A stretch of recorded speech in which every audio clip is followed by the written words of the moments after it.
नमस्कार चलिए दोस्तों। नमस्कार। आज हमारे साथ हैं अनिल जी। अनिल जी देहरादून में आर्यन योगा सेंटर चलाते हैं और दर्शन का अच्छा ज्ञान रखते हैं। तो आज इनसे हम कुछ दर्शन पे ही कुछ चर्चा करेंगे। तो मेरी एक जिज्ञासा है अनिल जी, मैं ये जानना चाहूँगा कि हमारा जो ये ब्रह्मांड है ये शून्य से आया और शून्य से इसको आया। शून्य में ही विलय हो जाना है। तो इस बात को वैज्ञानिक तरीके से या आम लोग इसको कैसे समझें कि ये कैसे ये दोनों एक ही बातें हैं? नहीं, शून्य शून्य का मतलब है प्योर नथिंग। शून्य का मतलब प्योर नथिंग। तो ये जो शून्य, डिसोल्यूशन और क्रिएशन, ये दोनों साथ साथ चलते रहे हैं। अगर कहीं से क्रिएशन हो रही है तो कहीं डिसोल्यूशन भी हो रहा है। अब जैसे सनलाइट है, हाइड्रोजन और हीलियम की प्रक्रिया से वो आ रहा है, तो वहाँ मैटर डिसोल्यूशन हो रहा है ना, वहाँ मैटर जो है बदल रहा है ना एनर्जी में। बस ऐसे ही है, शून्य का मतलब प्योर नथिंग, एक ऐसा मैटर जिसकी कोई क्वालिटी ना हो, और जब वो एग्रीगेट करता है तो क्वालिटेटिव हो जाता है। एक ऐसा मैटर जिसकी कोई क्वालिटी ना हो, शून्य क्या है? Pure nothing. Pure nothing is pure existence. तो हमारा जो कंसंट्रेशन है वो प्योर एग्जिस्टेंस पर रहता है, यानी ब्रह्म, आकाश, ये सब उसी के नाम है। समझे नहीं? आया नहीं समझ में? तो ये आप मतलब ये समझें कि ब्रह्म तत्व शून्य तत्व एक ही बात एक ही बात है। आकाश तत्व यानी हमारे फिलोसफी में तत्व हैं, कोई इसके अतिरिक्त कुछ है ही नहीं। यानी इच्छा भी तत्व ही है, इच्छा भी एक इंस्ट्रूमेंट ही है आपका। तत्व के सिवा तो आप कुछ मान ही नहीं सकते। हाँ, ये हो सके कि वो तत्व की कोई क्वालिटी ना हो, वो उसको आप अटैक ना कर सके, ये हो सकता है बस। बाकी तो सारे ही तत्व हैं। पर ये जो ब्रह्मांड का फैलाव है, जो ये पूरी तरीके से फैल रहा है ना, सब जो विज्ञान कहता है कि ब्रह्मांड एक्सपेंड कर रहा है, यूनिवर्स एक्सपेंड कर रहा है, फिर ये शून्य में इसका विलय, ये कैसे? वैसे एक नहीं, शून्य में विलय नहीं होता, जो है ये मैटर ही शून्य में बदल जाता है। अच्छा।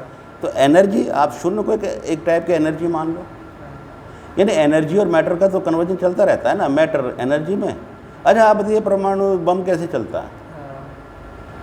परमाणु बम में तो एनर्जी, जो मैटर एनर्जी में कन्वर्ट होता है। चलिए हीट ही मान लीजिए, हीट भी हमारे यहाँ मैटर है। तो हीट को ही आप एनर्जी मान लो ना, यानी मैटर हीट में तो कन्वर्ट हो ही रहा है। हैं?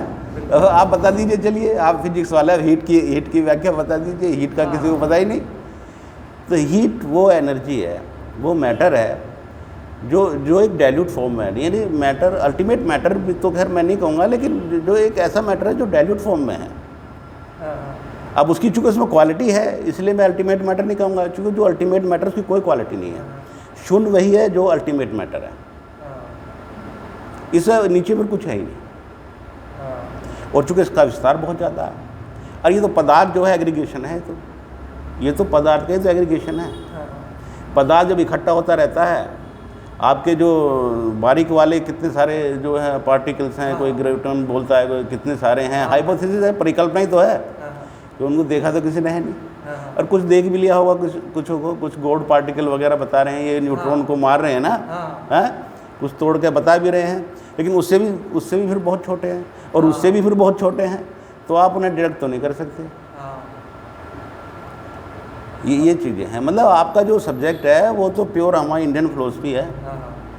अब देखिए, एक बात बताऊं मैं आपको, आपने तो देखा कि ये अब आया फिजिक्स 200 साल से, ये तो हज़ारों साल से। ब्रह्म तत्व का ज्ञान तो हज़ारों, शंकराचार्य ने अद्वैत वेदांत में बता दिया हज़ारों साल से। आप तो अभी कह रहे थे ये तो 200 साल पहले आया है। अरे भाई, हमारे यहाँ तो हज़ारों साल से है, और हज़ारों साल पहले ही उसने बता दिया है कि ये तो जो पूरा यूनिवर्स है एक ही तत्व से बना हुआ, और उस तत्व का नाम उन्होंने दिया ब्रह्म, यानी ब्रह्म से बना ब्रह्मांड। ब्रह्मांड शब्द की उत्पत्ति तो ब्रह्म से हुई है, ब्रह्म से बना ब्रह्मांड। अब ये पदार्थों का एग्रीगेशन है, वो लेवल ऑफ डाइल्यूशन है। भाई, आप कितना डाइल्यूट कोई चीज़ होती जाती है, जैसे जैसे वो डाइल्यूट होते जा रही है उसके नाम बदलते जा रहे हैं। अब चलो टेबल में ले लीजिए आप, जो है हाइड्रोजन है, हाइड्रोजन हीलियम बन गया, उसका नाम बदल गया। भाई, तत्व तो एक ही है, सारा यूनिवर्स हाइड्रोजन से ही बना हुआ है, सारा यूनिवर्स। अब जब उसका एग्रीगेशन बढ़ता जा रहा है, इलेक्ट्रॉन प्रोटॉन की संख्या बढ़ती जा रहा है, तो उसकी प्रॉपर्टी जो है बदलती है। मैटर का बदलता है। मतलब कितना सिंपल सिद्धांत। और ये सिद्धांत जो है शंकराचार्य ने अद्वैत वेदांत में पहले ही हमें बता दिया, हजारों साल पहले। ये है बात। तो फिजिक्स जो है पूरी, अगर बेसिक आपका फिजिक्स में बेसिक समझ में आ रहा है तो आप फिजिक्स समझ लेंगे ना। भाई फिर तो क्या हुआ है, डाइल्यूशन है। मैटर को जो है अलग अलग आप एक ग्राफ बना लियो, मान लो जीरो है और ये आपका सॉलिड है, तो ये जो इसमें जो बनता जा रहा है ये आपके नाम ही अलग अलग नाम ही है मैटर के। ग्राफ बना लीजिए कैसे, तो इसमें कितने हजारों लाखों जो है तत्व भी हो सके, क्योंकि मैं तत्व को फील्ड को भी तत्व ही मानते हैं ना हम। तो ये वैसे तो तीन ही आप मानते हो, ये जो फॉर्म तो तीन ही मानते हो ना, पर उसके नीचे भी तो फॉर्म बहुत सारी हैं। अच्छा फॉर्म मेरा समझ गए ना। सॉलिड आप तो सॉलिड मानते हो, फिर लिक्विड मानते हो, वो डाइल्यूट हो गया, वो डाइल्यूट हो गया एयर में आ गया, है ना। हाँ, उसके नीचे जो डाइल्यूशन है उसका तो क्या है, वैक्यूम। हाँ, तो उसे आप वैक्यूम बोल लो, हम उसे शून्य बोलते हैं। शून्य मीन्स प्योर वैक्यूम या प्योर नथिंग।